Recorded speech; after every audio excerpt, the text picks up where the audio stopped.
నా ప్రియమైన క్రైస్తవుడా, చూడు నా జీవితాన్ని, చూడు ఈ జీవితాన్ని.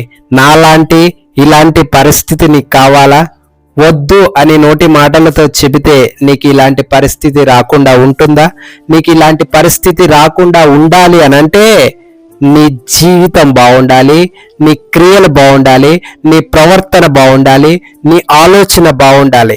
దేవునికి ఇష్టకరంగా నీ జీవితం ఉంటే నాకు ఇలాంటి పరిస్థితి వద్దు అనంటే ఇలాంటి పరిస్థితి నీకు రాకుండా ఉంటుంది. లేదంటే ఏ క్షణమైనా ఏమైనా జరగవచ్చు. ఈ క్షణం నీది, మరుక్షణం నీది కాదు. జాగ్రత్త.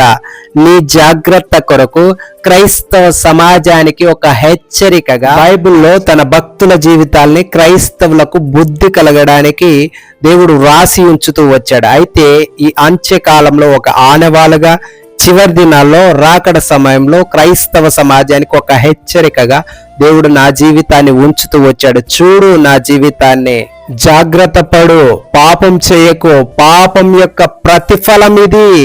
హెచ్చరిక పొందుకో, లేదంటే నిన్ను నీ జీవితాన్ని చేతులారా నీవే నాశనం చేసుకుంటావు.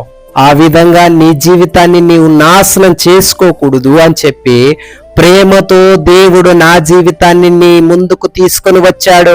ఇప్పటికైనా నీ జీవితాన్ని, నీ హృదయాన్ని, నీ బ్రతుకును, నీ ప్రవర్తనను మార్చుకుని దేవుని నామ మహిమార్థమై జీవించడానికి ఇష్టపడు.